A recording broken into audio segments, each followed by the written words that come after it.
फेरोज की मां ने तो बेटे की जिद के आगे अपने घुटने टेक दिए हैं और जब उसे पता चल गया है कि फेरोज फरियाल के बाद अगर किसी लड़की से शादी के लिए राजी हुआ है तो वो यही डिवोर्स लड़की शांजे है, तो वो फेरोज से कह देती है कि ठीक है बेटा, अगर तुम यही चाहते हो तो ऐसा ही ठीक है, मैं तुम्हारा रिश्ता उस लड़की के घर लेके जाऊंगी। और फिर फेरोज ये खुशखबरी शांजे को सुना देता है कि मैं अपनी माँ को तुम्हारे घर लेके आ रहा हूँ। शांजे फौरन से फरियाल भाभी को ये बात बताती है कि फेरोज की माँ मान चुकी हैं और वो हमारे घर रिश्ता लेके आने वाले हैं। लेकिन शांजे बहुत ही कंफ्यूज होती है और फरियाल भाभी से ही पूछती है कि क्या वो वाकई ही मुझसे अपने बेटे की शादी करवा देंगी, क्योंकि फेरोज एक तो काफ़ी अच्छे इंसान हैं, ऊपर से बिल्कुल अनमैरिड हैं, तो आखिर वो एक डिवोर्स लड़की की अपने अनमैरिड बेटे से कैसे शादी करवाएंगी। बहरहाल फरियाल शांजे को रिलैक्स कर देती है और उसे कहती है कि अगर वो फेरोज़ की तुम्हारे साथ शादी नहीं करवाएंगी तो इसमें सिर्फ उनका ही नुकसान होगा, क्योंकि तुम्हारे जैसी लड़की फेरोज़ को दोबारा कभी नहीं मिल सकती। और शांजे जब फरियाल से अपने बारे में ऐसी पॉजिटिव बातें सुनती है तो उसका कॉन्फिडेंस लेवल और भी बढ़ जाता है। इधर शहराम के वालिद शहराम से कहते हैं कि तुम्हें और फरियाल को तो अभी तक हनीमून पे जाने का भी टाइम नहीं मिला। जब से शादी हुई है ऑफिस में ही दोनों मियाँ बीवी बिजी हो, और फिर शहराम की बीमारी की वजह से हालात ऐसे थे कि तुम लोगों को कहीं जाने का मौका नहीं मिला। लेकिन अब हम दोनों ने तुम दोनों मियाँ बीवी के लिए सिंगापुर के टिकट्स बुक करवाए हैं। फरियाल तो इस बात पे बहुत खुश होती है और उन लोगों को थैंक्स भी कहती है, लेकिन शहराम को फिक्र होती है कि अगर हम दोनों ही चले गए तो पीछे ऑफिस कौन संभालेगा।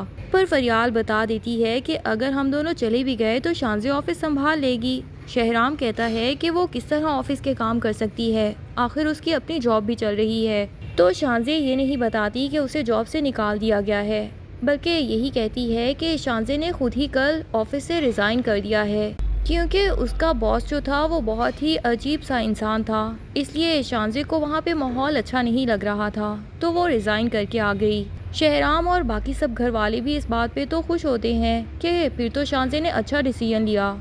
इधर जिनिया की भी सारी की सारी असलियत उसके नए शौहर के सामने भी आती जा रही है। पता नहीं जिनिया ने क्या सोच के शांजे के ऊपर अजीब अजीब इल्ज़ामात लगाए थे और दानिश से उसे ऑफिस से निकालने के लिए कहा था। मतलब दानिश उसे इतनी दफ़ा ये भी शो करवा चुका है कि वो जिनिया के प्रीवियस लाइफ के बारे में सारी इन्वेस्टिगेशन करवा सकता है, तो जिनिया को पता होना चाहिए था कि वो ये भी पता करवा सकता है कि शांजे उसके प्रीवियस हस्बैंड की बहन है। लेकिन शायद जिनिया को लग रहा था कि वो जो भी झूठ बोलेगी तो अब के बार भी दानिश को पता ही नहीं चलेगा। दानिश भी जिनिया के सारे झूठ जानते हुए भी उसके सामने मासूम बना फिरता है। वो दरअसल देखना चाहता है कि जिनिया किस हद तक इसको बेवकूफ़ बनाने की कोशिश करती है।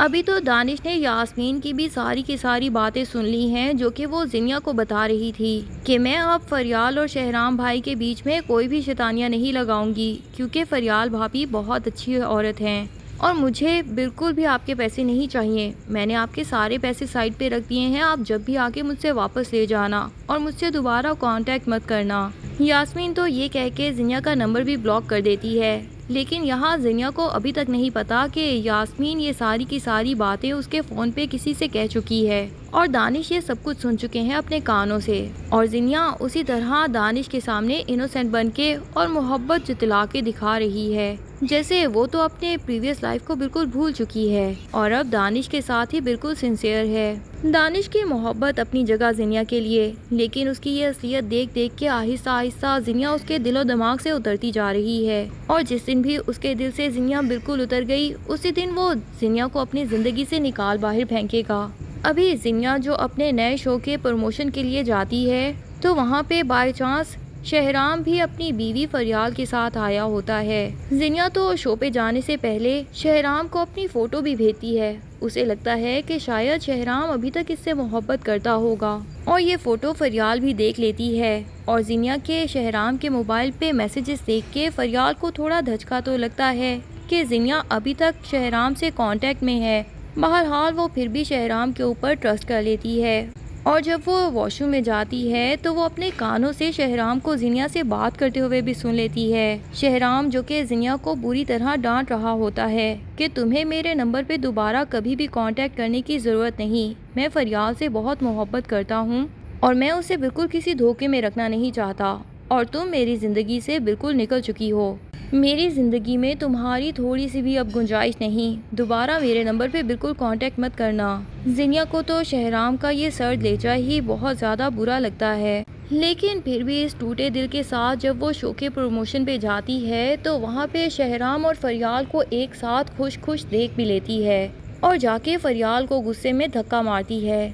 लेकिन शहराम उसके सामने आ जाता है और जिनिया के मुंह पे एक ज़ोरदार तमाचा दे देता है और उसे कह देता है कि दोबारा मेरी वाइफ के साथ कोई बदतमीज़ी करने के लिए सोचना भी मत। जिनिया जो कि रैश ड्राइविंग करते हुए दोबारा वापस आती है और फिर से उसका एक्सीडेंट हो जाता है। इधर दानिश को जब पता चलता है कि जिनिया हॉस्पिटल में है तो वो फ़ौरन से अपने दोस्तों की पार्टी ख़त्म करके जिनिया के पास हॉस्पिटल पहुंच जाता है। अभी तो दानिश को सिर्फ ये लग रहा है कि जिनिया का बाय चांस एक्सीडेंट हुआ है, लेकिन यकीनन उसके सामने असली वजह भी आ ही जाएगी, क्योंकि ये एक मीडिया से रिलेटेड पार्टी थी जहां पे जिनिया के मुंह पे शहराम ने तमाचा मारा। तो हो सकता है कि उसकी वीडियो भी किसी ने बना ली हो और ये वीडियो वायरल हो जाए और दानिश तक भी पहुंच जाए। तो जब दानिश को जिनिया के बारे में पता चलेगा कि वो अपने पुराने शौहर के साथ अभी तक इतनी इन टच है तो उसका क्या रिएक्शन होगा, ये तो हमें आने वाली एपिसोड्स में ही पता चलेगा। बहरहाल जिनिया गुस्से में यास्मीन के घर पहुंच जाती है कि तुम आखिर मेरी कॉल्स क्यों अटेंड नहीं कर रही और मेरा नंबर क्यों ब्लॉक किया है। यास्मीन फ़िलहाल तो जिनिया के सामने हाथ जोड़ती है और उसे वहां से जाने के लिए कह देती है, लेकिन बाद में यास्मीन यकीनन जिनिया को बताएगी कि मैंने तो सब कुछ आपको कॉल पे बता दिया था। तभी जिनिया सोचेगी कि यास्मीन ने तो मुझे ऐसी कोई कॉल नहीं की। तो हो सकता है कि जिनिया के जहन में भी आए कि हो सकता है कि यास्मीन की कॉल दानिश ने अटेंड कर ली हो। उधर फेरोज़ की माँ जो कि शांजे के लिए रिश्ता तो लेने आ गई है, लेकिन यहाँ पे भी उसका एटीट्यूड कुछ अजीब सा होता है और उसकी शक्ल पे शांजे के लिए नापसंदीदगी के तासुरात बहुत ही नुमायां होते हैं। तभी तो फरियाल इस रिश्ते से इनकार कर देती है। शांजे के साथ साथ उसके घर वाले भी फरियाल के इस इनकार पे हैरान तो होते हैं, लेकिन फरियाल कहेगी कि अगर फेरोज़ की मदर को ये रिश्ता पसंद नहीं है तो हम ये रिश्ता हरगिज़ नहीं करना चाहेंगे, क्योंकि हो ना हो उनकी पसंदीदगी भी इसमें शामिल होनी चाहिए, वरना जिस तरह फेरोज़ ने मेरे साथ किया वही शांजे के साथ भी कर सकता है और शांजे के लिए मैं ऐसा कोई भी ट्रॉमा देखना नहीं चाहती। यकीनन फरियाल की ये सारी बातें सुन के फेरोज़ की माँ भी दिल से शांजे को अपनी बहू बनाने के लिए कायल हो जाएंगी और निशात बेगम और शहराम भी फरियाल की इस अक्लमंदी के ऊपर बहुत ज़्यादा खुश होंगे। उधर सीरत बेगम की दोस्त उन्हें मुनाफा देने के लिए 50 लाख तो दे गई है, लेकिन पता नहीं क्यों लग रहा है कि वो ये मुनाफा सिर्फ इसलिए दे रही है ताकि सीरत मजीद रकम इन्वेस्ट करे और एक दफ़ा ही भारी रकम इन्वेस्ट करे तो उसके बाद वो उसको ले उड़े। और सीरत बेगम वाकई ही इतनी लालची खातून है कि 50 लाख लेने की बजाय उसे मजीद 50 लाख दे देती हैं कि मेरे ये पैसे भी अपने इसी बिजनेस में इन्वेस्ट कर लो, और यही सोचेंगी कि शायद 1 करोड़ का एक साथ मुनाफा आएगा। लेकिन उन्हें क्या पता कि उनकी दोस्त ये सारी रकम लेके भागने वाली है हमेशा हमेशा के लिए।